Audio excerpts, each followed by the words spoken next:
talking about the night that everything happened, sometimes it feels like it happened so long ago.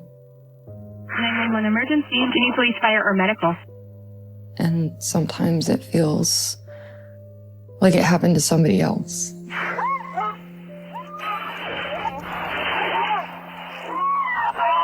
But most days it feels like it just happened yesterday.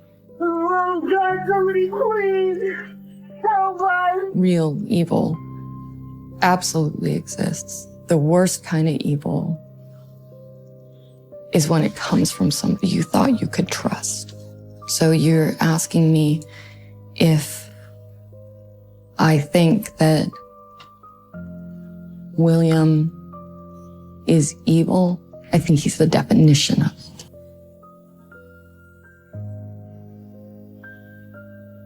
I had sustained 8 gunshot wounds from an AK-47. The areas in which I was shot was 2 in the right leg, upper thigh, 2 in the left leg, also upper thigh, 1 in the groin area, 1 in my left arm, upper left arm,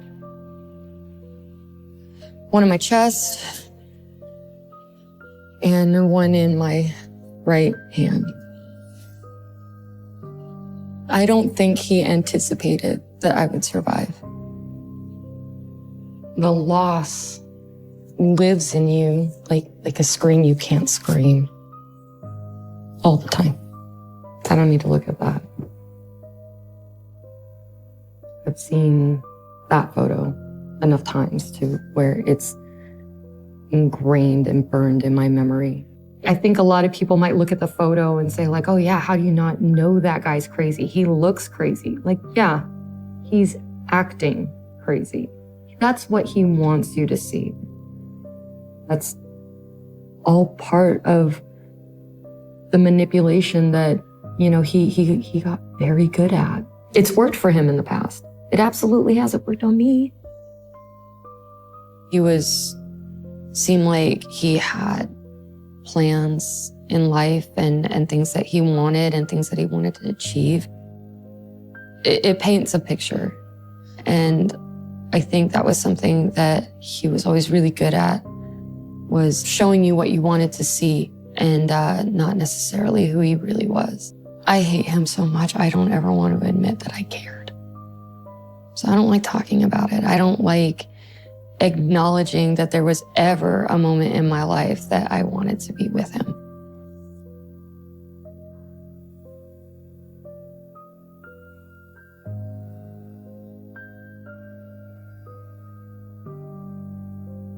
So back in 2003, I was living in Las Vegas and I was in my early 20s and pursuing a career in tattooing. Things were starting to go in a direction where I was really starting to make it on my own. My roommate at the time had met William out at a party and had invited him back to our apartment. My initial impression of him when my roommate introduced me to him was that he was very good looking. It's nice to meet you. You too. I think a lot of what kind of spurred my interest in him in the beginning was, you know, it did really feel like we had a lot in common. He was actually quite artistically talented as well. So there was a lot of things to talk about that were familiar and easy to talk about. I learned really quickly that he was in the Navy. He was in Las Vegas visiting family while he was on leave. We had a conversation about his application to join the Navy. There was a question on the application form that asked, why do you want to join the Navy? He told me that he wrote, because I want to kill people. And he turned that application back over to the recruiter, and I believe the recruiter read his answer and, you know, kind of looked at him and said, well, you joined the wrong branch. He kind of played it off like it was a joke, like, well, I didn't know what else to say. It seemed funny to him. Back then, I just kind of laughed it off, despite the fact that it was kind of uncomfortable to hear. It didn't feel particularly funny to me. But, you know, looking back on it now, I know it wasn't a joke. think he meant it. I know he meant it.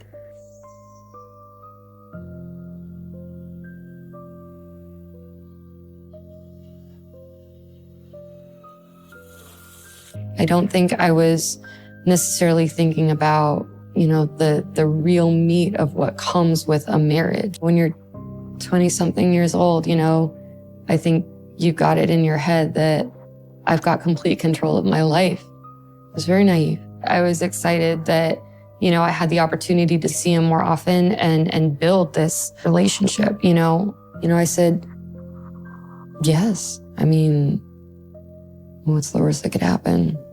It was only really a few weeks, after I had gone out and visited him in Jacksonville that he calls me up and he was like, hey, I'm on my way back to Vegas. I got discharged. It's like, well, how did that happen? And he said, I told him that I was hallucinating and that I had spiders crawling on my arms. So I grabbed a razor blade and I cut up my arms, so that they would think I was crazy.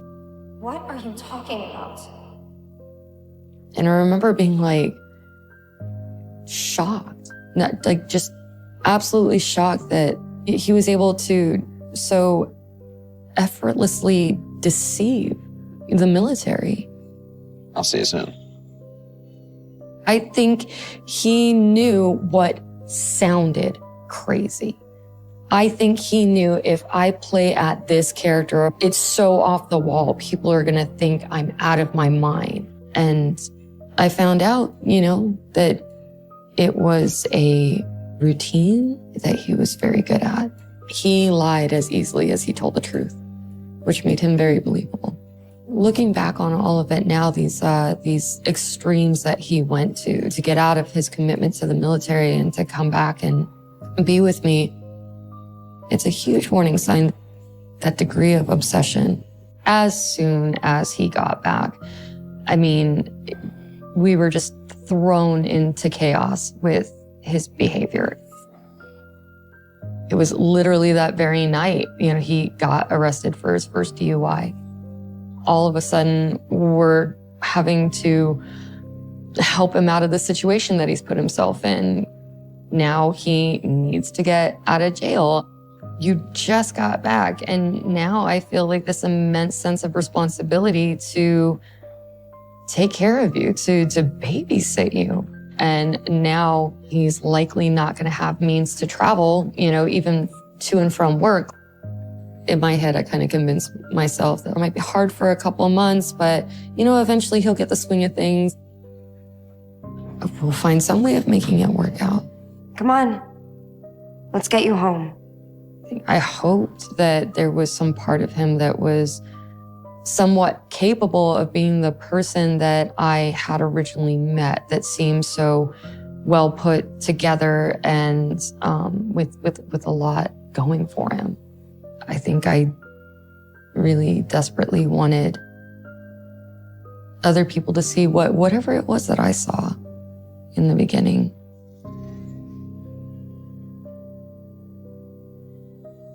So one evening I come home, from work and, I'm made aware of the fact that at some point he had decided that it would be a good idea to try and break into an apartment at the complex. And he somehow obtained and used a chainsaw to try and cut down the door. I don't even know how somebody gets it into their head that they're going to break in somewhere, but to do so with a chainsaw. After the arrest, the charges were officially malicious destruction of property. When he got out and we finally had the opportunity to actually talk about what happened, it was the same excuse that I'd heard like a million times. I was up, I was high, I was drunk. That is not an excuse. He was very good at convincing me of that, like that it wasn't his fault because he was drunk or he was on drugs or because he couldn't remember. I needed to be more understanding or empathetic. As ridiculous and stupid as the whole scenario was, and as foreboding as it ended up being, I had no reason to think that any kind of incident involving a chainsaw was ever going to happen again.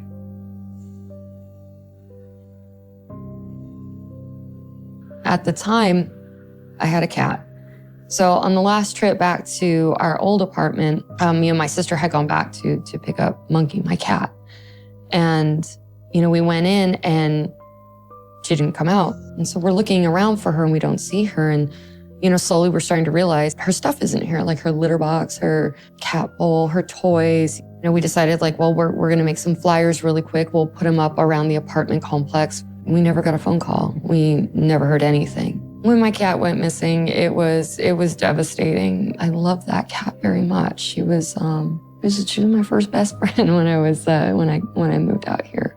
Sometime later, in the course of another massive argument that he and I were in the middle of. There's so much wrong here. In the exchange of saying hurtful, awful things to each other, he fires at me. I took your cat out into the desert and I shot her. And then I went and I grabbed all of her things and I threw it in the dumpster. And, in the moment, I really thought, what an awful thing to say to me. I didn't believe it. Why would you say something like that to me? You were sick. I really thought that he was trying to say something to me that was so cruel and mean that he knew would just absolutely break my heart. Instead of focusing on, wait, did you really do this? I didn't really become convinced that this is what happened to the cat until after everything happened. That was the sign. That moment was the sign that, that I had missed of exactly how cruel and heartless and monstrous he really was. So one evening I was in bed. I believe it was around midnight or so. And, William had come home and pretty much walked straight into the house, up the stairs, and crawled directly into bed. And I don't think it was more than really a few moments later that I heard a knock at the door. So I get up and answer the door, and I'm face to face with a police officer. I knew immediately that that officer was there for him. They were investigating a break-in at a couple of townhouses down from ours. He had tried to break into the house by shattering the back glass door. The woman who lived there was a young lady living by herself, and I believe she had managed to call the police, and that had ultimately scared him off. So obviously they wanted to speak to him. He said that he was drunk. Sorry, officers. I've been drinking a bit. And he didn't remember what house was ours, and he thought it was locked, so he just broke the back glass door. And I remember thinking, that's ridiculous. It never made any sense to me. Am I under arrest? He didn't come home drunk. He kind of came into the house almost like running into high. And they arrested him and took him right then and there. But I knew he was lying. But I wasn't there. I couldn't prove otherwise. I just knew that it wasn't the truth. I believe that he knew exactly what he was doing. And he went there for a purpose. What that purpose was, I couldn't say. But I guarantee that it was nothing good and likely could have been a lot worse. Once I knew that he had been arrested again, I was done. I was over it. It was never going to change. I didn't know how long it was going to take, but my real intentions were to start to prepare myself to leave.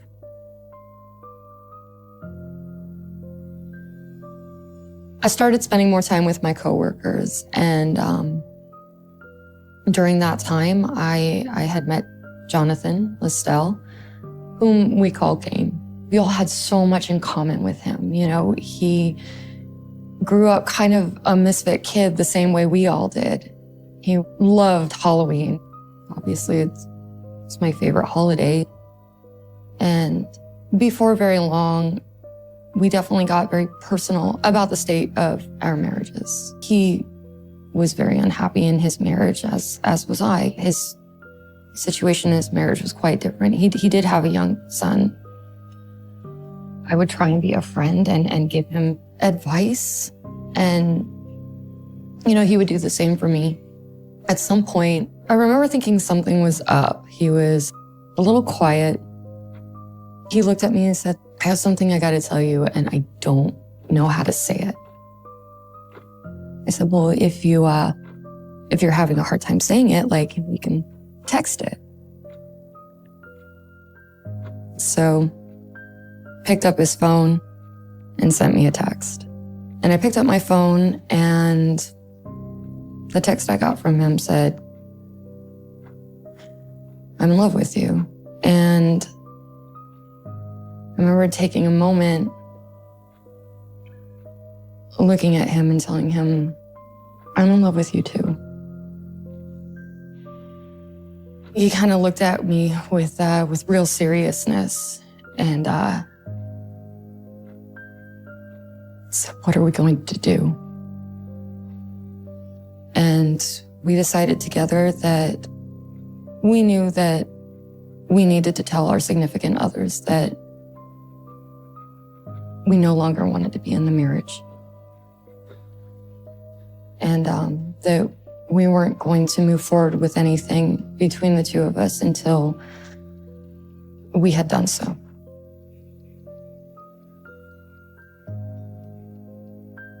I was going through 100 different scenarios and 100 different sentences to try and start the conversation. As I'm sitting there, he took me completely by surprise and turned to me and said, I have something that I want to talk to you about. And he said to me, I felt for a really long time that the spark of our marriage has been dwindling.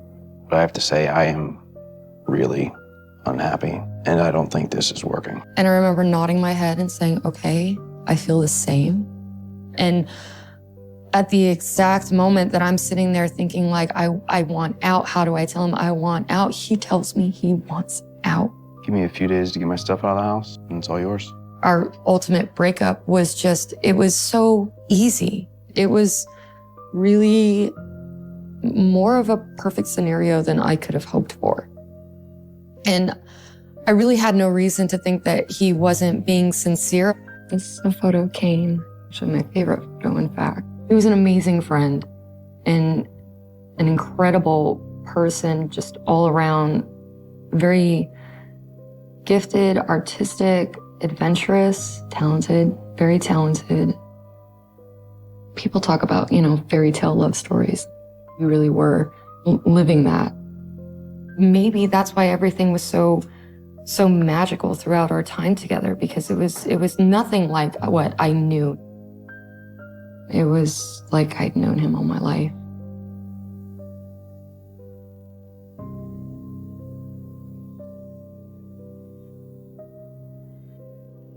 In July of 2008, we found out we were expecting. As happy as we were to find out that we were pregnant, we were also very nervous because the reality set in was only going to be a matter of a couple of months, maybe, before I started to show. Not long after finding out, I got a call from William, and I picked up the phone and I said, hello. And he said, are you pregnant? And I said, yes. Almost right away, he started harassing and being aggressive and just cruel over the phone. I will destroy him and everything you built. I think one of the things that hurt the absolute worst was that it was all he can do to keep from coming down and shooting me in the stomach. I was very shocked. I didn't expect him to really lash out the way that he did. You will regret this. I really kind of resolved myself to the idea that he's just saying these hurtful things to be hurtful. I never thought for a second that he was being literal. This is a photo of Kane and me. This was our first Halloween together. We were in the best place. We both actually wanted to go as Freddy Krueger. Kane had just gotten his divorce granted. Everything was moving forward exactly how we had intended it to. The next step was to start the process for my divorce. I was definitely starting to show here. This photo was taken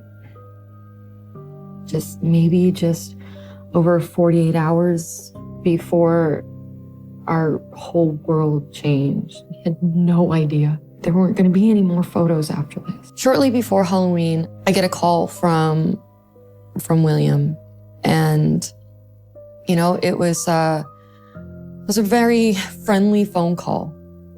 Hey, how are you doing? I just wanted to call and wish you a happy Halloween. I don't recall being particularly concerned with the fact that he was really asking a lot of questions. Everything he needed to know to do what he did, the information that he needed, he got out of that phone call. By the Halloween weekend, so I was 18 weeks along. The baby had started kicking and had started moving. After having dinner and winding down with a movie, we decided to go to bed. And a few seconds later, we started to hear what sounded like power tools in the hallway outside of our apartment. So, we jumped out of bed and went to go investigate. We saw a chainsaw coming through the door. I remember him telling me to call 911. 911 emergency. Any police, fire, or medical? And Kane yelled out, "Who the f***'s there?" I didn't know what to do. And he came towards me, and as a bullet started coming into our apartment, he tried to push me out of the way.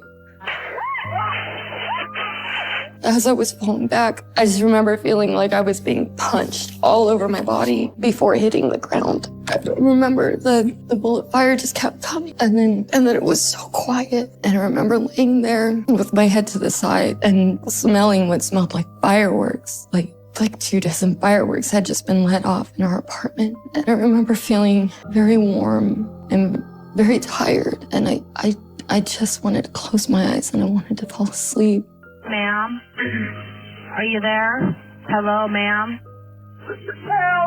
Ma'am, I need an address. Please give me an address. And I realized that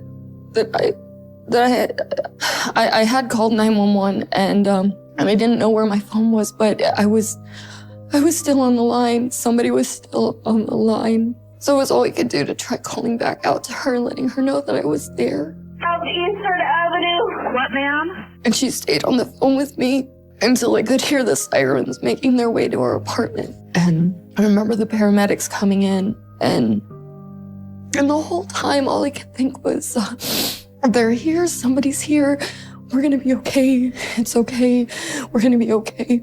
And I remember a detective said that witnesses had seen a red Honda Civic leaving the parking lot. And I knew right then and there. I said, my God, so it's my ex-husband.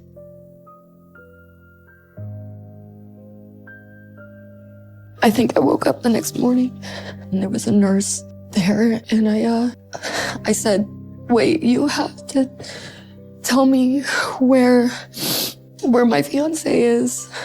He would have come in with me.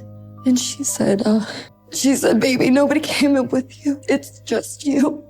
And I knew that meant that Kane was dead. I said, well, then you have to get the doctor because I'm pregnant. We need to check on the baby. I named him Shadow. This is the first and only series of sonograms that we got of Shadow. I was so excited to bring these photos home and show him, we can actually see the baby. I think we were really super proud of what we were going to have together. But doctor. She was like, don't try to get up, don't move. I know now that she knew that the baby hadn't made it. But I think it was really all she could do for me to nod her head and bring in the ultrasound machine and show me that he was there. But there was no heart. And just like that, I lost my whole family. William murdered my child. Waking up to finding out that you were more alone than you've ever been in your entire life. I don't think that feeling ever really leaves. Once they felt that I was healed enough, I was gonna have to go into the maternity ward and they were gonna have to induce labor. So the doctor came in and told me to start pushing, and it was very quick. So when the baby came out, they let me hold him, and I remember holding him and rolling his little hand between my fingers. He was truly perfect, and he was a baby. And then as soon as I had him, they were taking him away because he was evidence. Our baby was evidence. And that was the last time I got to see him. After that, it wasn't over, and I struggle with how to say this, but I pushed out a bullet, and I can still feel the exact moment of the metal rolling against my thigh. That was the bullet that ultimately killed our child. They had charged him with attempted murder, felony battery with a deadly weapon, murder, and murder of an unborn quick child. I learned from the detectives what had happened. He had obviously come to our home in the middle of the night, and had, as we knew, had attempted to saw through the door with the chainsaw. Our door handle to the apartment was shot off, and he was firing through the hole of the door handle into the apartment, really just spraying the apartment. Everybody agrees that the catalyst was finding out that I was pregnant. I truly believe that he left there that night thinking that he had killed all of us. I don't think he anticipated that I would survive and that I would be alive to point the finger.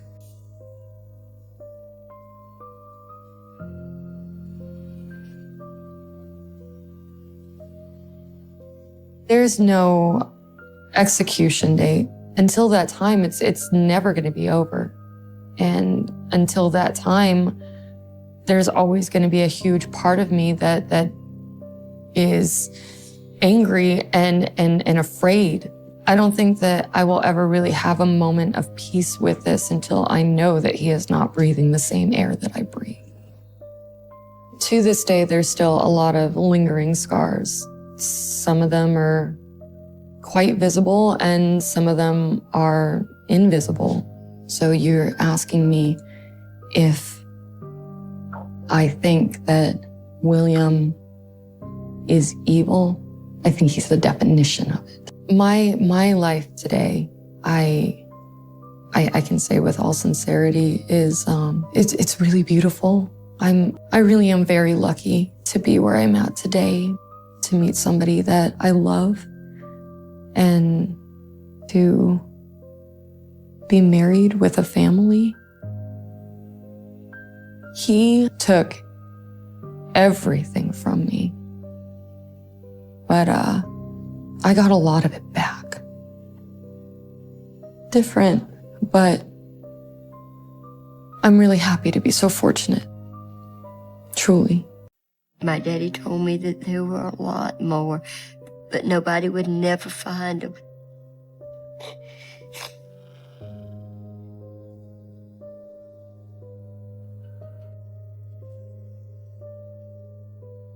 People come up and ask me, well, who is your daddy? And I always say, my daddy was Pee Wee Gaskins. He was a mass murderer. He was also my daddy, and I loved him.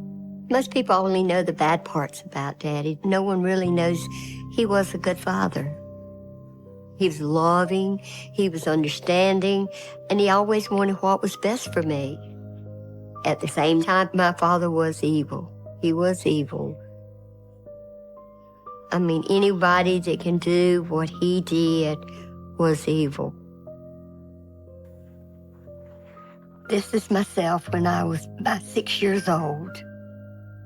My daddy wasn't really too much a part of my life when I was small because he was in and out of prison. I don't know why. I would ask Mom, where's my daddy? Why isn't he here? And my mama always said, your daddy's away and, he'll come back one day. But she never told me that my dad was in prison. She never told me any negative about my dad. I was very happy at this time, very happy. I never dreamed I would have to go through what I did.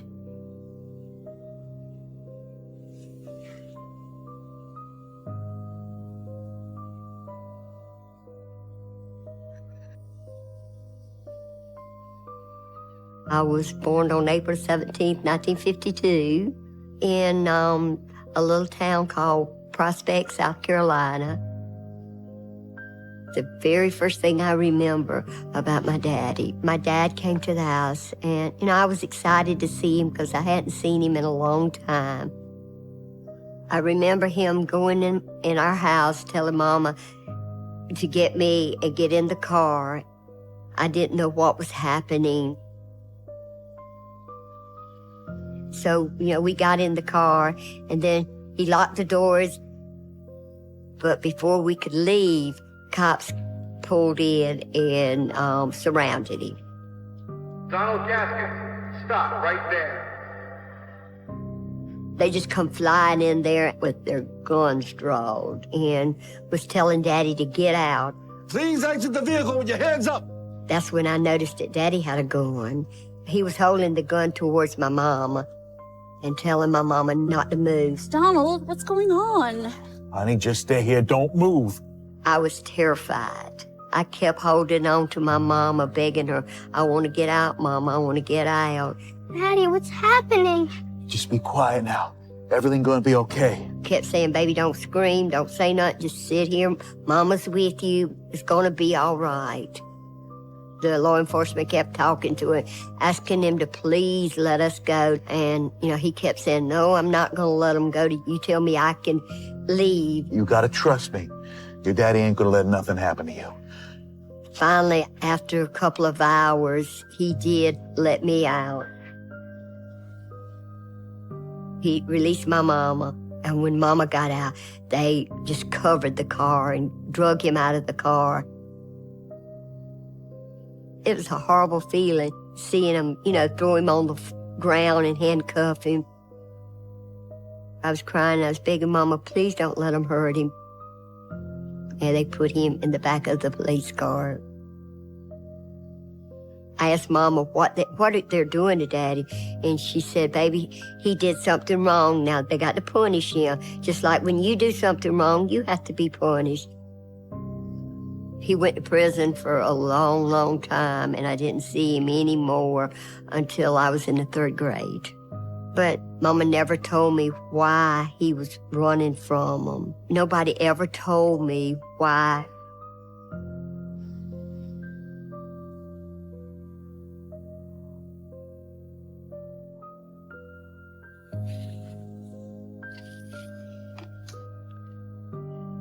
There's a lot of memories behind this picture. This was the year that the children was picking on me and making fun of me because I didn't have a dad. But then my dad got to come home. I was so happy that my daddy was back. I could go to school and tell everybody, hey, I've got a daddy now. But, they still picked on me and they still bullied me.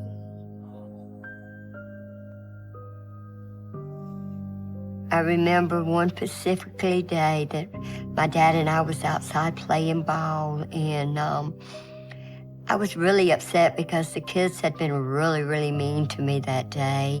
Honey, is there something bothering you? No. He kept saying, what's wrong? And I'd keep saying, nothing, Daddy. I didn't want to tell him because I didn't want him, to feel bad or anything. I know when something's bugging you, and I think this is the time. It's the other kids at school. Said, people's making fun of me at school. They're picking on me, making me cry. He said, wait just a minute, baby. He said, we'll fix that. You wait right here, okay? Got just the thing. So he went to the car, and I remember him coming back, and he had a loaded pistol. You take this. What's this for? And he gives it to me. And he tells me to take it to school with me, and if they kept on picking on me, to pop a cap in them. Next time those kids bug you, you show them this piece. He showed me how to release the safety, and he said, just point it and shoot. He just told me to go hide it, and don't tell my mama. You hide that under your pillow, and she won't find it there. I wanted to do what my daddy told me to do, but yet I knew that it was wrong. It kept bothering me. I mean, I can't do this. I can't do this. I said, I gotta tell my mama. She was furious, and she calls the cops, and they come and pick the pistol up. I really don't remember what they did with Daddy, but I didn't see him for a long time.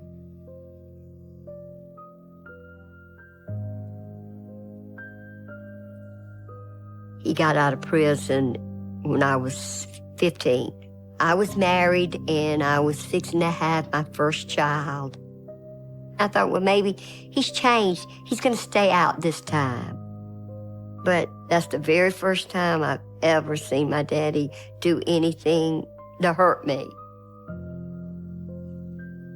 I've always loved pets. I've always loved animals all my life. I did have some cats. Tabby! I never put two and two together that, he was killing them. But every time he would come, my cat would disappear. Tabby, where are ya? We couldn't find him. Have you seen Tabby anywhere? Afraid not. I was sad, but he said, they don't need to be in the house. Animals supposed to be in the yard. That's so strange. She hadn't been around all day. Why do you care? Daddy didn't like animals, and especially cats. He could not stand cats. Probably outside where it belongs. But I didn't know why my cats would disappear till years later. Now, as I look over the years, it could have been that he just needed to kill that cat instead of going out and killing somebody else.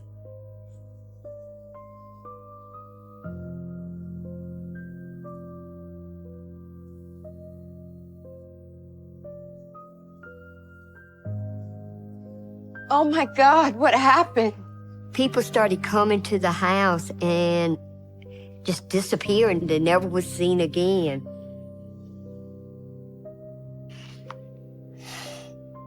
This picture was my daddy, myself, and my cousin Janice Faye. And that was my daddy's sister daughter. We were pretty much the same age, and we were best friends. We just hang around the house and talk girl talk. We told each other everything. When I had my baby, she came and stayed with me to help me out. My daddy and Janice Faye was always close. I can't imagine him ever want to hurt her.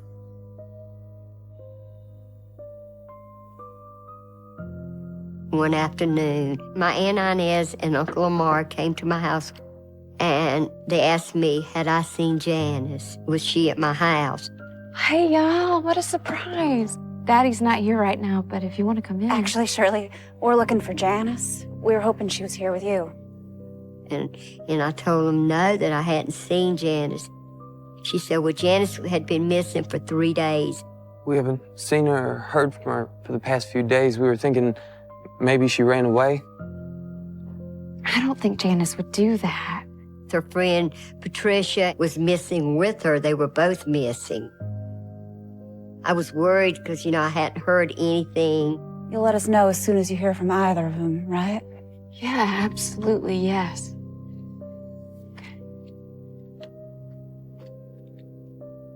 So I started asking people had they seen Janice, and no one had seen Janice.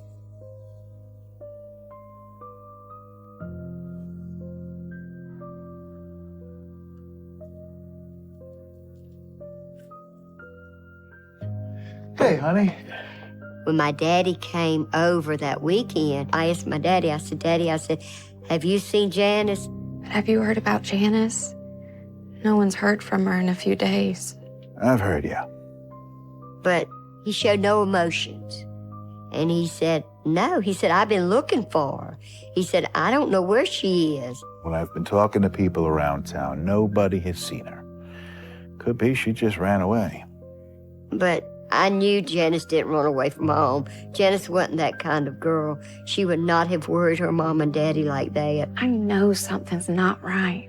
Janice wouldn't do something like that, Dad, not without telling me first. And if Janice Day would have run away, she would have come to my house.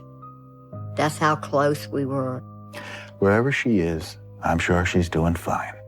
Weeks turned into months. No word from Janice. Nobody knew where she was. Now, let me go see my granddaughter. Law enforcement said it had to be a runaway. They labeled her as a runaway. Years later, they found Janice Faye in a shallow grave down in Prospect, South Carolina, and they found Tricia Albrook in a septic tank in Sumter. Daddy had murdered them both.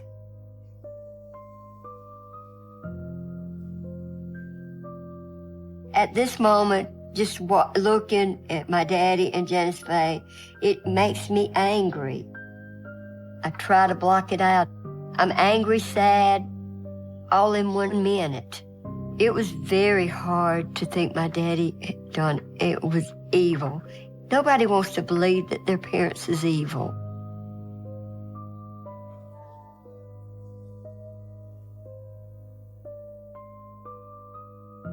We moved to a little place called Roper's Crossroads, and I had 2 more children. Daddy was living in Charleston this time. That's when all the people started disappearing. One afternoon, Daddy came to my house, and he brought this woman and baby, which was Doreen and her daughter, Robin. They were friends of my daddy's. Hey, Shirley. Can I ask you a favor? I fixed them all something to eat, and he was telling me his house had just burnt down, and he said he had nowhere to stay at the time. Well, Doreen and Robin are in a bit of a tough spot right now. They need a place to stay. I didn't have enough room for everybody because my kids shared 1 bedroom, and there was my husband and I. I don't know. I mean, the kids are already sharing 1 room. I don't know if we've got the space for 2 more people. I told my daddy that I just did not have room for Doreen and the baby, that there was just not enough room. Yeah. Okay. He said, well, go ahead and give Robin a bath and put some clothes on her. I'll take her and Doreen to a friend's house, and they can stay there until, we can do better. You go get the baby cleaned up. I'll talk to Doreen. Okay. I put her in the bathtub, and I dressed her in my daughter's little pink sunsuit. I remember telling her that I loved her and that I would see her soon. Doreen gave me a hug, and I told her I was sorry that I didn't have enough room, and she said she understood. Her and Daddy left.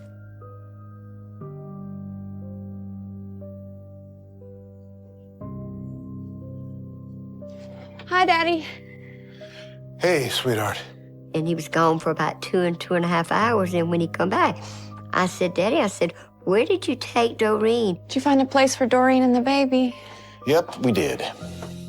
He said, just to a friend's house. I said, well, who was it? Which friend? No one you know. Oh. I was raised as a little girl. When an adult tells you something, you accepted what they said. I believed him. I never seen Doreen and the baby again.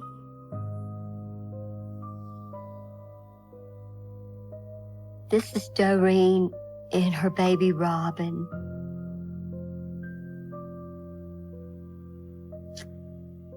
haven't seen these pictures in a very long time. She was such a beautiful baby. I am so angry with my daddy for doing such an awful thing to this baby. I just feel like, why did they have to go so young? I still feel guilty. I mean, right now, in my heart, I feel like that I'm the reason that they're not here anymore. Why didn't I let them stay with me?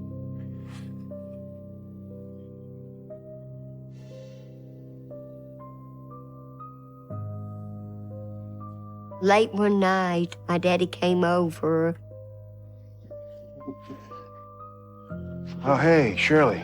I went to give him a hug, and I seen that there was blood all over his hands. Oh my gosh, what happened? I mean, there was a lot of blood on his hands. I mean, his hands was covered in blood. And I said, "Are you hurt, Daddy?"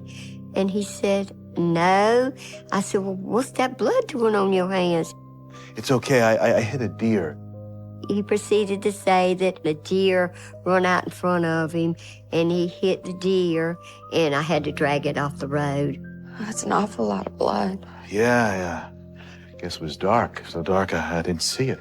And around where I stay, deer run out in front of you all the time, and I have hit a couple myself. Well, do you want me to wash those for you? No. I'll take care of it at home. He said, "I got to get back home. I got to work in the morning. I'm going to throw these clothes away." Oh, well, let me walk you out. Okay.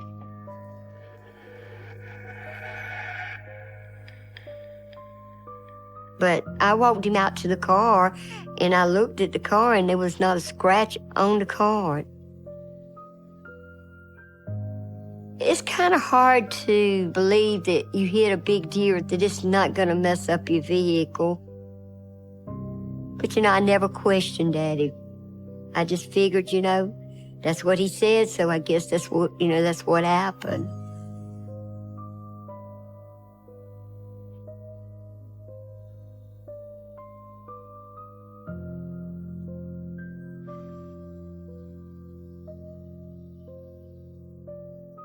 I asked my daddy, why did he do this? And he would say that every so often he just had that urge to see blood. He had to see blood.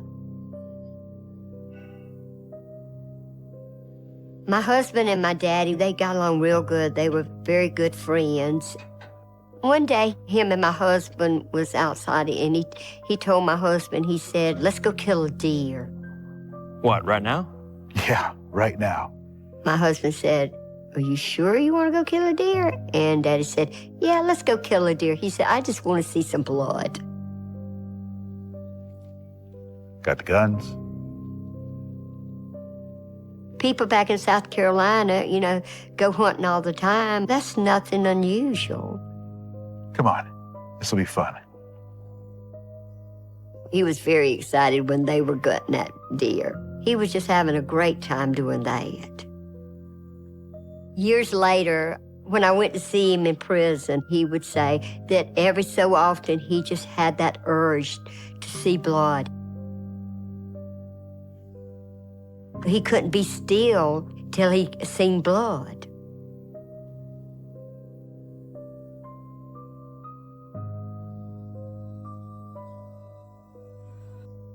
Walter Neely was my daddy's best friend, and Walter used to come down to my house with my daddy a lot. Well, it was one night, Daddy and Walter came up, and these two boys came up with them. Johnny Knight and Dennis Bellamy, they were half-brothers. I'd never seen them before. I didn't know at the time, but he had a theft ring going on. They would steal the cars and bring them to my house and hide them. I came out and I started talking to Daddy. How's it going? It's going fine. And Daddy said that he was just buying cars to fix them up, to sell them, to make extra money. You boys ready to wrap it up? It was getting dark, And Daddy said, well, we got to go somewhere. We've got some things we got to do. And they left.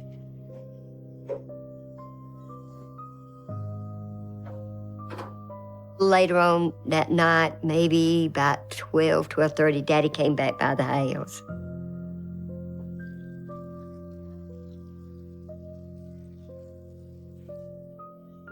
Hey, Daddy, what are you doing here? Hey, honey, I didn't mean to wake you. I said, well, where's the boys? He said, they've already gone back. They drove one of the cars back to Charleston. I remember seeing blood on his hands. And I asked him, I said, Daddy, you know, what'd you do? What happened? Are you hurt?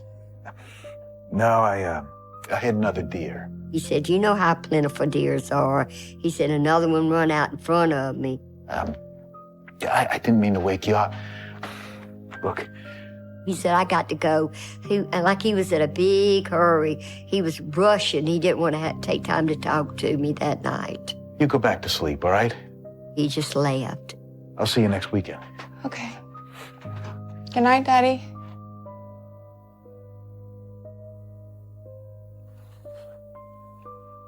Johnny Knight and Dennis Bellamy. I never seen these boys again. Daddy never said anything about them. They found them in a shallow grave in Prospect. But at the time, I wasn't suspicious, you know, because a lot of people came and, you know, would leave and, you know, I would never see them again. So, I mean, I really wasn't concerned or anything because I just figured, you know, that they went back to Charleston.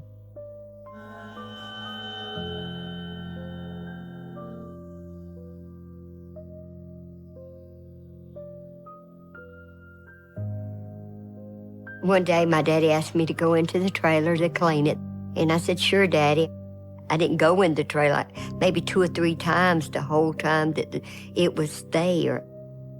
I go in there and I dust and I wipe stuff down. I opened the closet to put something in the closet, and that's when I found the shoes. And it was a great big old pair of brown and white Oxford shoes. It kind of puzzled me because my daddy had a very tiny foot like I do. I said, you know, I know they can't be Daddy's. Daddy's foot's not that big. I knew they were not my dad's shoes. Later that night, I asked him about the shoes. Daddy, I found these in your closet. I said, Daddy, whose shoes are those? They're not yours, are they? Nope, they're not. I was getting suspicious. Something was not right. Well, where'd they come from? And he told me that somebody gave him those shoes and they were too big. He was going to give them away. Just confusing someone would give him a pair of shoes 4 sizes too big for him. What's wrong? It's just something's been bothering me lately. I really started thinking, it's not normal for people just to disappear off the face of the earth and never be heard from again. Don't you find it strange how many people have been going missing around here? Missing? What do you mean missing? I said, what is happening? I said, people are disappearing. And, you know, I never see them again. And he just said, you know, they just don't want to come back around here anymore. They were friends or they moved out of state. People move on. Yeah, but it's just that. Honey, I'm sure everything is fine. And I said, are you sure, Daddy? And he said, yes. He said, I won't lie to you. Ain't nothing going on. Let me have these. I'll take care of it. My daddy had a very quick mind. He had an answer for everything you ever asked him, and he never thought anything about it.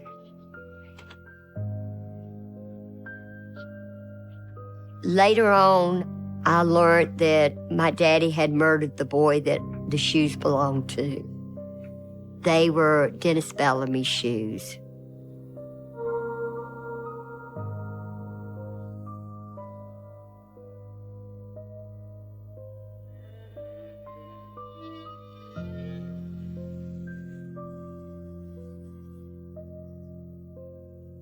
kept saying, no, it can't be her. It can't be her. Please tell me it's not her. People's disappearing, you know, and I can't explain it. Why? And it's happening so much. I started thinking, I guess, a little bit more and wondering. One day, my daddy came up and I saw a lady, and her and daddy was standing up in the yard talking. Walter Neely, my daddy's best friend, was there. I'd never seen the woman before. I came out the house. Daddy's back was towards me. He said he was going to fix everything. He knew how to fix it. I can handle it. Don't worry about nothing. Are you sure? I can't afford any mistakes. And as I walked up, they hushed talking. It was like in the middle of a sentence, they just stopped talking. Hi there. Shirley? Hey, darling. I knew he did not want me to hear what they were talking about. This is a friend of Walter's. It's nice to meet you. It's nice to meet you, too. I said, what was y'all talking about? I said, y'all look so serious. We're helping her with a little problem. Is there something I can do to help? No, don't mind us. Why don't you go on inside where it's warm? Then when I walked off, they stayed there for about 45 minutes, and then they left. Later, I found out this lady was dating this rich farmer, and he had gave her a horse and a diamond ring. When they broke up, he wanted his stuff back. And all of a sudden, he's missing. She had hired my daddy to kill her rich ex-boyfriend. My daddy buried him in a shallow grave right behind my house. I never dreamed my daddy was doing any of this. Never.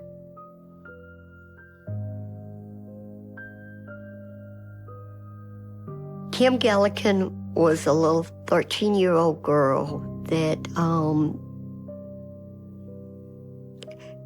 this is very difficult to talk about her, I guess.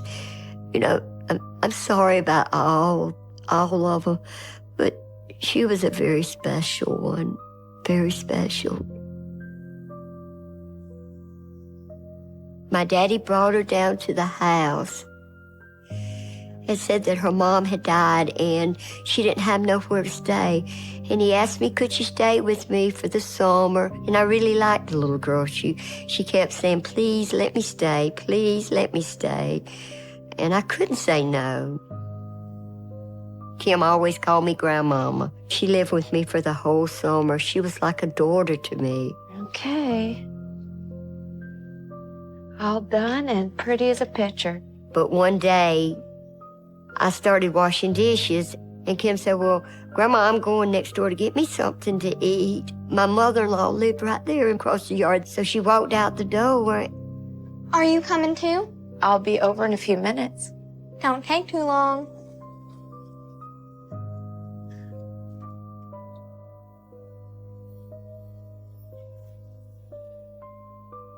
About 15 minutes, walked over to my mother-in-law's and I said, where's Kim? Have you seen Kim?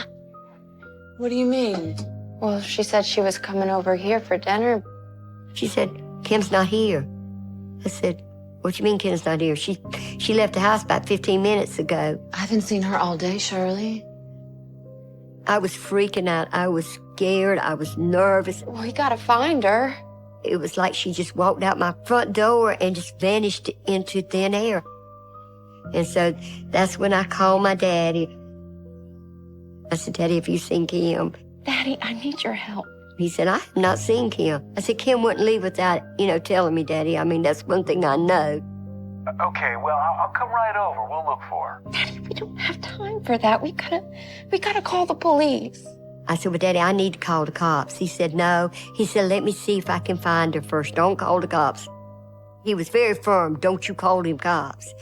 And that kind of raised some suspicion because, I figured he would say, yeah, go ahead and call the cops. We got to find this girl. I'll be there as soon as I can. Just promise me you won't call anyone. Okay, but please hurry. I kept thinking to myself, this is not right. I had to do something. I did call the cops. I reported Kim missing. This was the first moment that I ever went against what my dad said, but I just felt like this was so important, this child missing.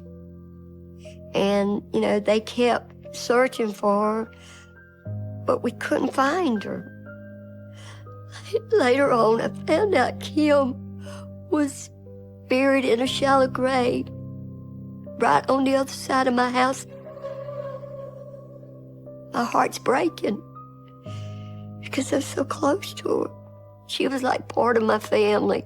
She was my daughter.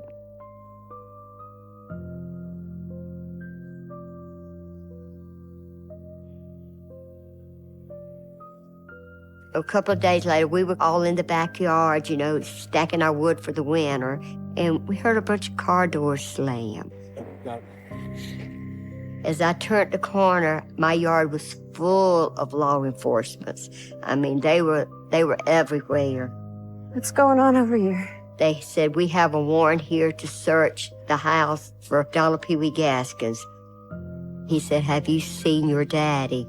And I said, no, sir, I've not seen my daddy. I don't understand. Why would you need to search the property? They said that they suspected him in some murder cases. My heart dropped to my foot. Little things that I did not pay any attention to, it started adding up. You know, the blood on his hand, the people disappearing. It was an awful feeling. I'm going to need to ask you a few questions. Sir. They went into Daddy's trailer and they found a pair of brown and white shoes. I remember hearing one of the officers say, these are one of the boys' shoes. Law enforcement asked me, you know, do you know where your dad is right now? And I said, no, sir. They said, if your daddy comes back, he said, you're to call the Williamsburg Sheriff's Department immediately. Yes, sir. My daddy was up in the top of the tree during the whole time they was searching everything, watching them. And after all of them left, you know, he came down and he said, they're just trying to frame me. He said, don't believe what they're saying. Shirley, I didn't do nothing wrong. Well, then why are the police out there? And he said, I don't want to get into it with you right now. I just got to go. I won't see you for a long, long time. And he left. I don't have time to talk about it, but just tell the kids I love them. I knew my daddy was running away. I knew he was trying to escape.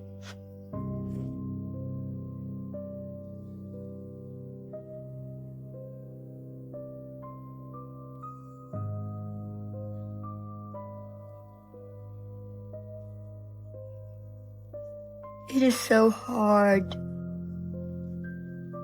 to know that my daddy murdered all these people. It was November the 20th. I'll never forget that day.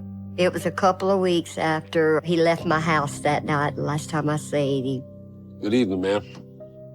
And there was two officers standing at the door. Your father has been apprehended and taken into custody? And the officers had told me that they had unearthed some bodies. He's already shown us where he's buried the bodies.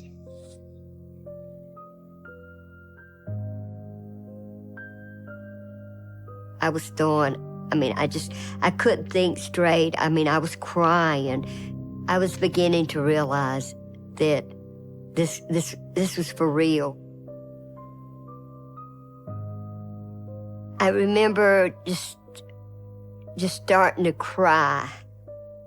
It was the hardest thing in my life, I think, to really, you know, accept the fact that my daddy was killing these people.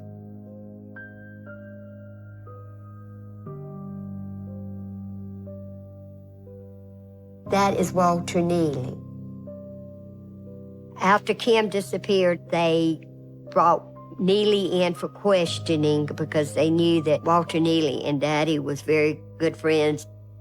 He got scared and he just confessed that him and Dad had killed Dennis Bellamy.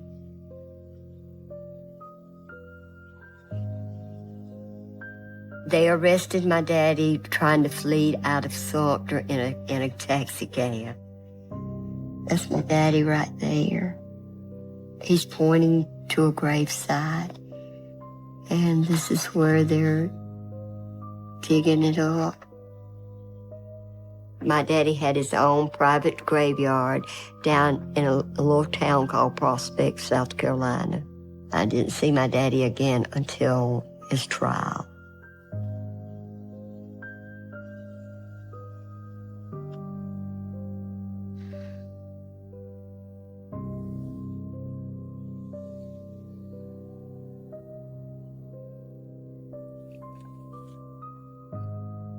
This picture is where they were taking my daddy into the courthouse to be tried. They found my daddy guilty, and he was sentenced to death. I just started crying. And I mean, I couldn't stop crying.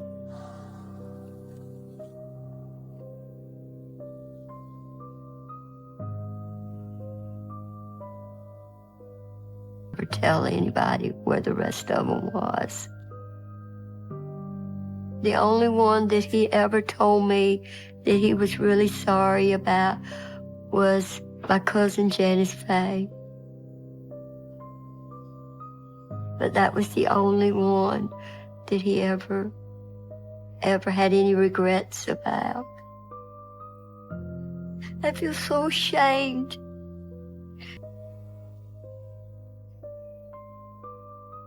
My daddy told me that there were a lot more, but nobody would never find them. He said he would go to his grave. He would never. If my daddy did this, I just wish I could change some of this, but I can't.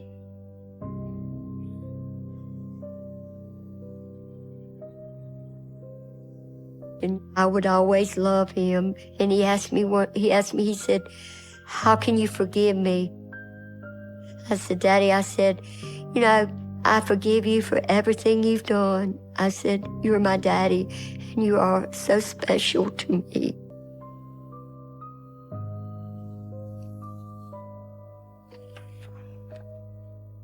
The last day that I got to see Daddy on death row, I told him I loved him very much.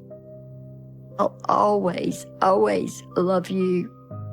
Nothing's gonna change that.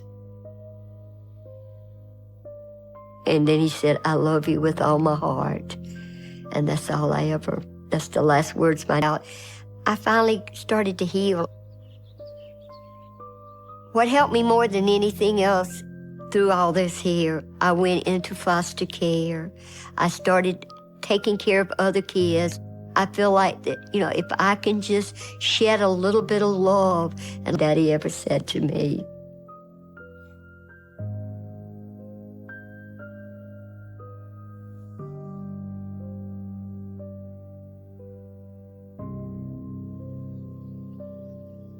Every time I tried to talk about it, I would, break down. But I went to a therapist, and once I got it all talked out. During the trial, I was not present when they played the 911 call. So I don't know the details of what Sharon had said. County 911. Help! Where are you?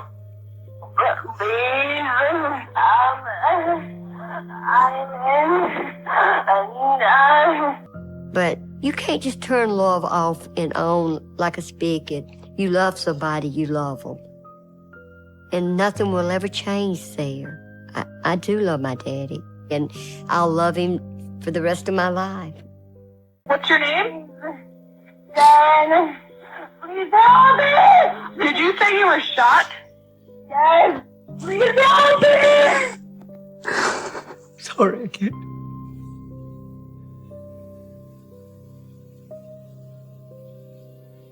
A little bit back into the world that he took out, maybe things won't be so bad. I know that he was an evil person. I mean, anybody that can do what he did was evil. This photo is of Veronica and Sharon in Brooklyn and I. I had 2 daughters. They just fulfilled my life in ways that I just never imagined that, that it could be. Still kind of hard to accept that I went from being so happy to losing everything. My life is gone and will never. But it was more than that as well. She had a daughter and her name was Sharon. She was putting Sharon before her. Make sure Sharon's needs were met before her needs. And that is what really attracted me to Veronica.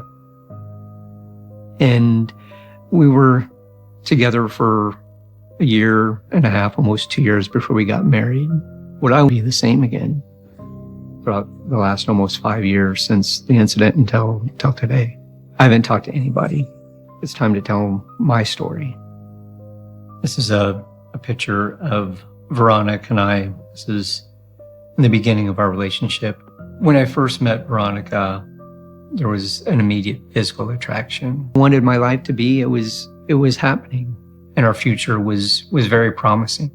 Then for it to be such a disaster in the end, and for her to do what she did. I definitely believe in good and evil. I've seen good in my daughter. I've seen evil in that woman, without a doubt. Veronica is evil.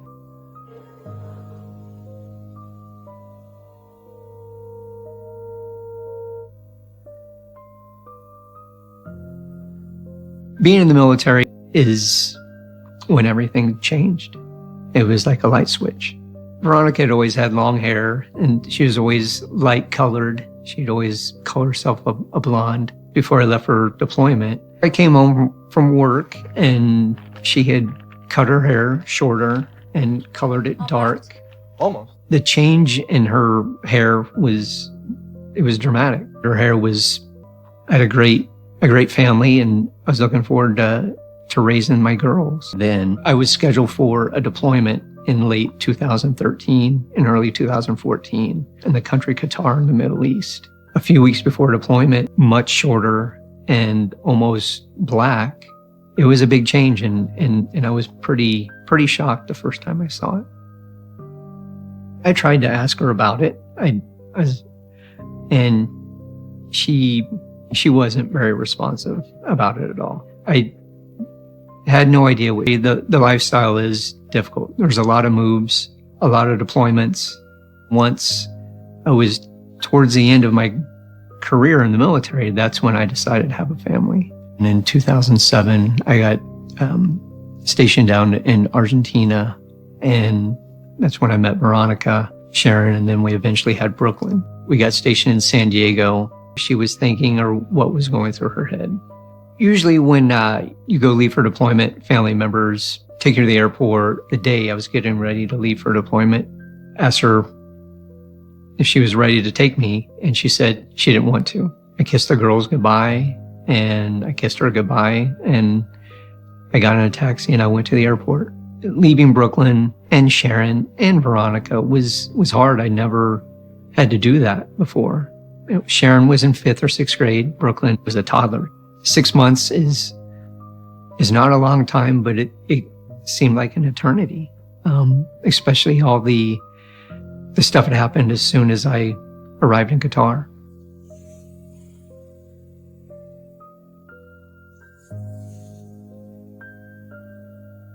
Once I arrived to Qatar, I got checked into the barracks, into my room, and there's internet available, so we were able to video chat. I initially logged on to the internet, and the messages started popping up. We had a family plan, and since our numbers were connected, I could see her text messages, and she would be able to see mine as well. Not all the messages are to me.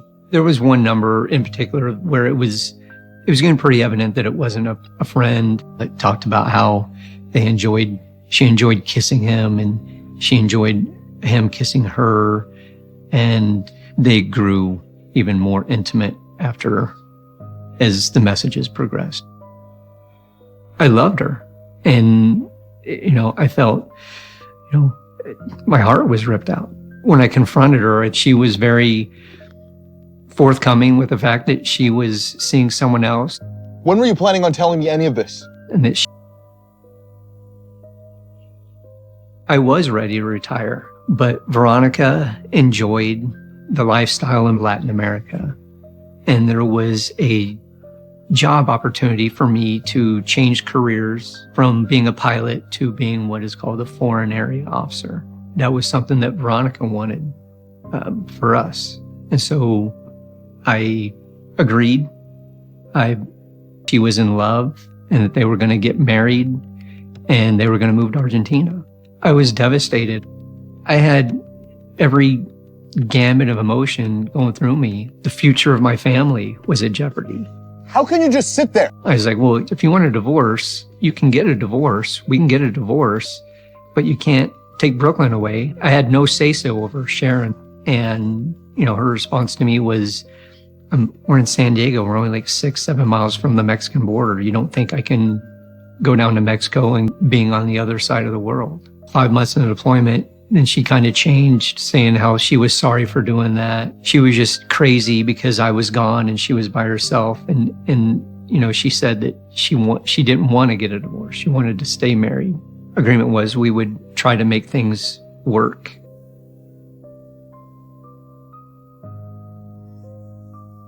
Found out where our next assignment was going to be, and that was going to be Honduras. We'd only been in Honduras for 2 months. I noticed that there was a message on the family computer, and it was to Veronica. And once again, it was from a guy. She was trying to pursue a relationship with the other person in Miami. After I saw that message, confronted Veronica about it. She was very matter-of-fact about it. Yeah, I found someone and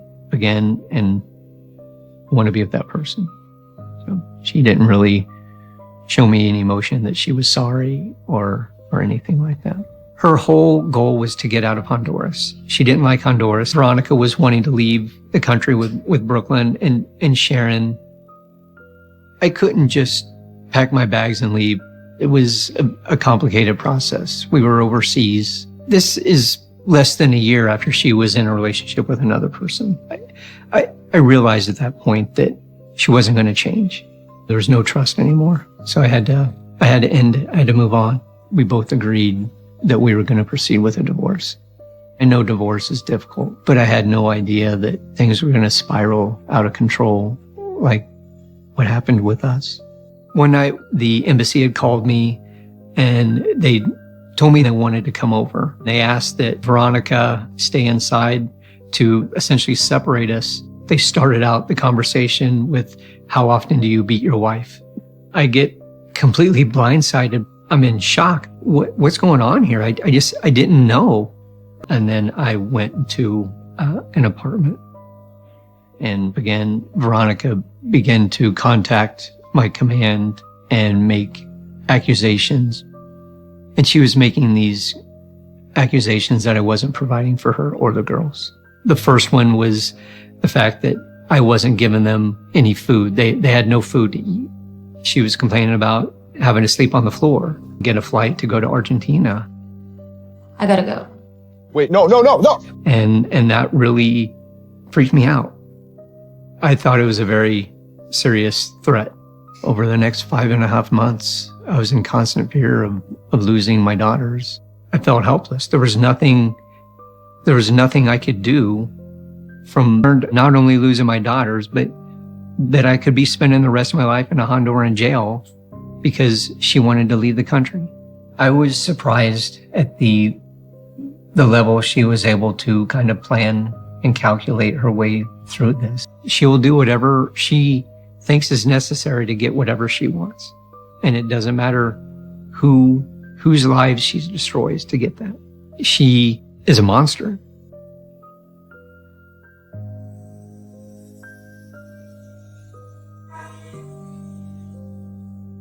We had to leave Honduras so abruptly. There wasn't much time to plan. So when we arrived in the States, Veronica and the girls stayed with her sister. custody isn't as much money as 100% custody. When she went and made those accusations, I had to prove them wrong. Having someone doubt if I'm a good father or husband or person that's difficult. When I prided myself on being a good father and a good husband and a provider. Earlier that day, Veronica had gone to the local Honduran authorities and she made accusations that I was physically and mentally abusive to her and to the children, and that she feared for her life and the lives of the girls. I knew that it was going to be her word against mine. And she knows that it doesn't really matter what I say. It matters what she says. I've been summoned to appear in court, like in the consequences of me not providing for my family could result in court-martial and me being not only kicked out of the military, but serving jail time. It was overwhelming. She was trying to paint me out to be a bad husband, a bad father, a bad person, probably because she knew that 50% 7 days. I found out that Honduras doesn't recognize diplomatic immunity when it comes to domestic violence. The embassy legal team, they did not want me to get to that phase to where I appeared in court. Their emphasis was getting the family out of the country. I was definitely concerned. Was a very manipulative person, and it came very easy for her. She was a natural at it. When we got to the States, technically she had full custody of the girls, and she had all the control as far as when and how I was able to see them. And she took advantage of that. I found an attorney and started the divorce process. The recommendation of the divorce lawyers was try to spend every day I can with the girls. Just so in the court's eyes, it doesn't show that in any way I'm trying. The main motive things was to get me upset to where I might do something that I would regret, or something that would benefit her as far as getting more custody for the girls is, what I think her main motive was, beyond just antagonizing me. She was becoming a person that I just didn't recognize anymore. She wasn't the person that I met in Argentina. She was using the girls as leverage against me to get into a position of power or to maintain some sort of control over me. She wanted to abandon them or abandon my responsibility as a father. One day I went there. It was the day I was supposed to see Brooklyn. I knocked on the door. Veronica answered it. And she said she didn't want me to see Brooklyn today. And Brooklyn was behind the door. I want to see Daddy. Brooklyn wanted to see me, but her mom was telling her no. And Brooklyn was a little bit upset. I was heartbroken. My daughter wanted to see me. And she was using my daughter to show me that she had power over me. She enjoyed the pain. She would smile about it, She knew what she was doing, and she got pleasure out of what she was doing. She was always trying to push me to get me to do something that I would regret, that she could use. Accusation was investigated. I was like in survivor mode, trying to protect what I had with the girls without doing something that could potentially be seen wrong and me getting arrested or getting kicked out of the house or something like that. I was able to provide the receipts for everything, and they were fine with that. I believed against me at a later time, so I left and went back the next day, and that's just what I did every day. For me, the stakes were really high. I didn't want to do anything that would risk me not being able to be with my girls anymore. And she knew that, and she used that to her advantage.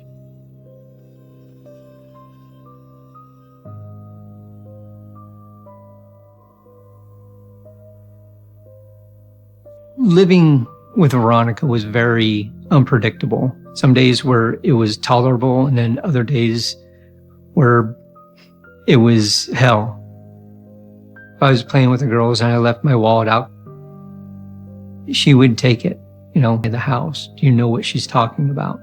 Veronica started going into a story about how Brooklyn got up and turned on both of the faucets.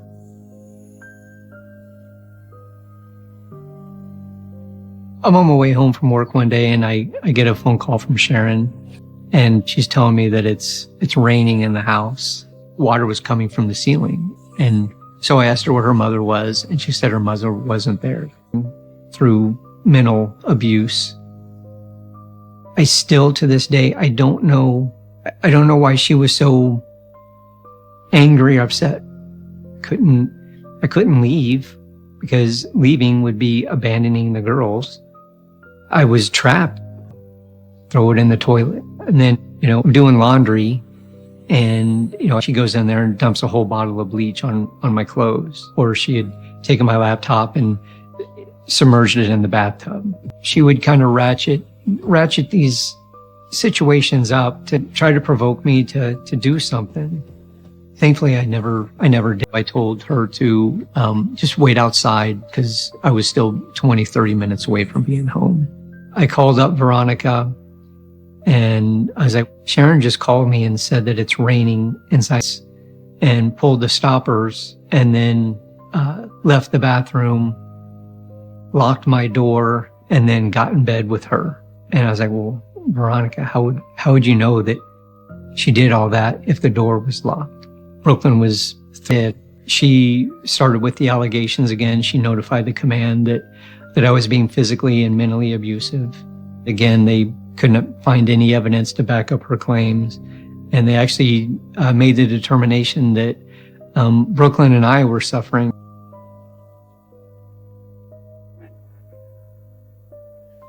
Shortly after the relocation was approved through the courts, Veronica told me that she didn't want to move to Missouri anymore. And that I was concerned about, because I think she would have a legitimate shot at being able to get this overturned. We went to court. This was in July to deal with the potential of losing my daughters. And she pled her case why she didn't want to go anymore. The judge was like, you either go with them or you stay. That's your decision. But if Ron wants to go to Missouri with Brooklyn, what the judge came to was that we would maintain 50-50 joint custody of Brooklyn. We were still going to remain in the same household, and I was going to provide the same level of support to her that I did while we were married. Early July of 2018, Veronica was pretty arrogant. She was very confident that she thought that if she didn't want to go, she didn't have to go. And if she didn't have to go, then Brooklyn wasn't going to have to go. She would brag about it. They're not going to let you take her away from me. Then it was the horror of he's going to be able to take her. Ideally, I would have been able to take both of the girls with me to keep them together, but Veronica didn't want Sharon to go with us. So it was difficult. She'd been my daughter for almost 10 years. That was the first time in the whole divorce process where somebody actually made Veronica 3 years old at the time. You could tell right away that she was lying. It was false. Ultimately, when I got home, that water had been running for almost 10 hours. The house was completely flooded. I don't know why she did it.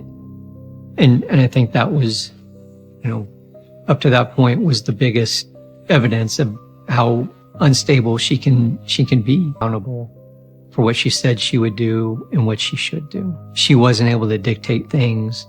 So yeah, I think she lost, she felt she lost control and power.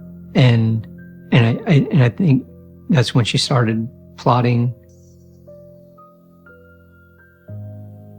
So after she flooded the house, it was either later on that week or the following week, we had the final divorce hearing. The hearing for custody was based solely on Brooklyn. Just kind of making small talk as Brooklyn was getting ready to leave. I kissed Brooklyn and I hugged her and I told her I loved her. And the last memory of Brooklyn is when it wasn't anything that was really out of the normal. It wasn't the first time she'd ever mentioned anything about a gun or even going to the gun show. I thought she was.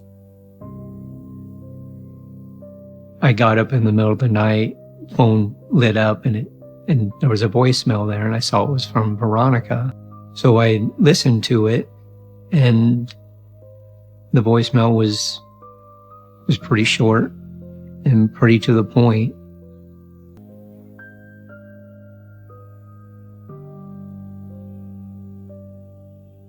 August 5th, 2018, 2 days before I'm scheduled to leave with Brooklyn to Missouri. It was a Sunday.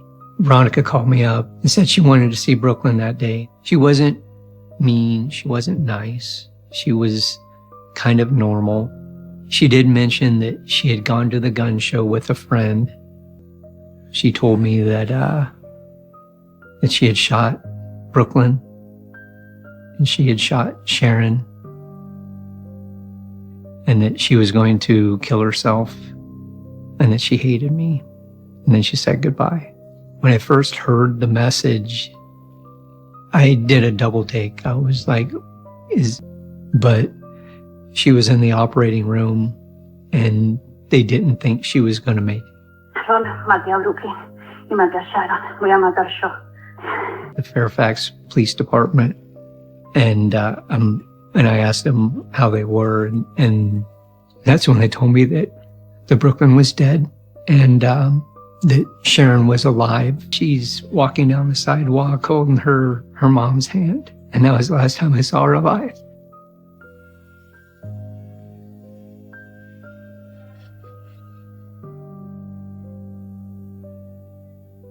I called 911 right away and explained to them what was going on. And then my phone starts beeping because someone's calling me on the other line, and it was and Sharon had just finished her initial surgery and she had survived. They let me go in and to see her, and they told me that she's probably not going to remember a lot of things, and she was on a respirator, so she couldn't talk. Seeing her like that, and knowing that. Bye. So that was a copy of the voicemail that Veronica left me the night that she murdered the girls. There wasn't any emotion in it. The tone was different. You could tell that she was serious in it. It wasn't a threat. And, even though I didn't think she'd be capable of doing that, when I got that message, obviously the worst thing came to mind, and that's what happened.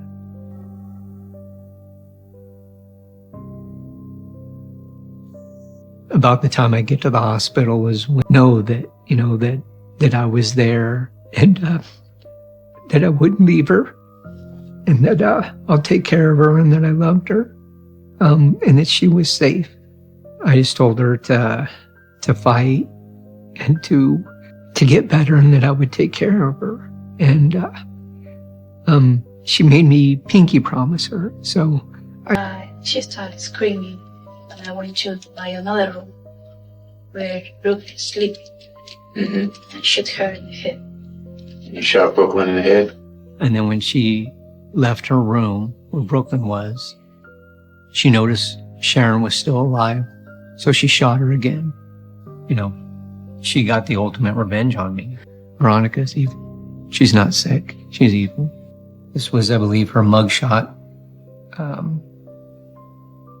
after she had murdered the girls. Take my daughter off life support. No parent should have to make those decisions for a child.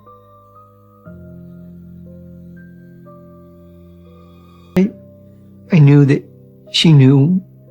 She was understanding what I was telling her. She ended up having 4 more surgeries. Each one just kept removing more and more of her, until it finally got to the point where, what did she say? I was numb. I didn't know, I hadn't comprehended what had happened yet. I was in shock, I guess. That's all I really know about this picture. The coldness in her face, you know, it's almost like it's another person. It's not the person that I married. Veronica is a coward. Anybody that kills children is a coward. She should have just killed me instead. At least the girls would be alive. I don't know if she has a soul. I don't know if she regrets it. The highest sentence would be, you know, could potentially be death penalty or life imprisonment. I told them that I would prefer to go with life. The girls aren't here on this earth. If there's a heaven, they're in heaven. And I kind of felt the only way that I could still kind of protect them was to keep. Why don't you kind of walk us through what happened? It's just how I planned suicide night. That's it. How long have you been planning this? You killed Sharon first. I shoot her first, and she died. The doctors told me that there was nothing else left to remove. And that the only reason she was alive right now is because she was on machines. I had to make a lot of rough decisions that a lot of parents shouldn't have to make. I had to make the decision to have someone else essentially take care of my daughter's funeral arrangements because I had to focus on Sharon. And then I had to make the decision to, the person that did it to her was probably the only person in this world she should have trusted. And knowing that she was fighting and she had to have been scared, I would just let her on this earth as long as I can so she can never be close to him.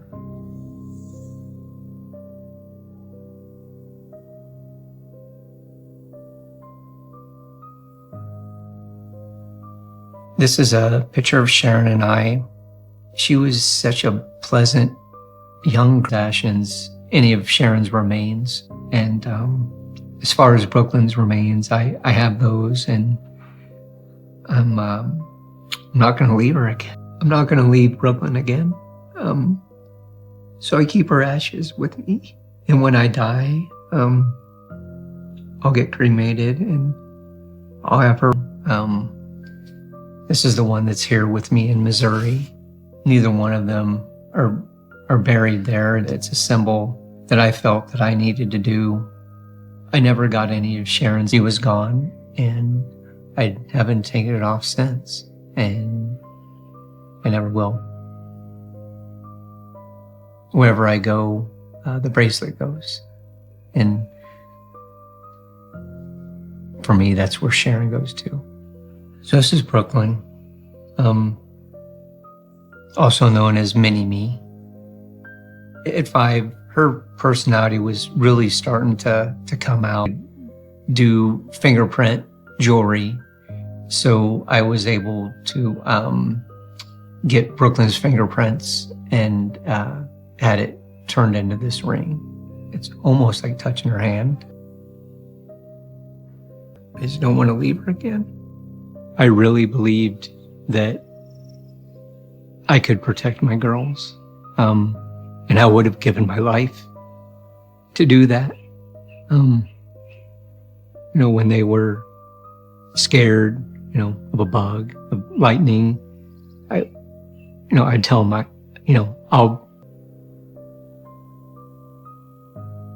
So this was the one of the memorials that I made in honor of Brooklyn and Sharon. Her ashes mixed with mine, and we'll get buried there, along with Sharon's bracelet. It's the only thing I can do to keep us together. And she cared about you. Her favorite toy, if you asked for it, she'd give it to you and wouldn't even think twice about it. Or she would give you the food out of her mouth if you asked for it. For Brooklyn's service, I noticed that they had a company that I'll take care of you, I'll protect you. And the reality is that I wasn't able to do that. And, I guess that's any parent's fear is you can try to do whatever you can, but you can't control everything. You can't, as much as you want to protect them, you can't protect them 24/7. Girl to raise. She was always well behaved. She was always polite. Besides the pictures, the only thing I have of Sharon is this bracelet that she made me. I was going through things and I found it. And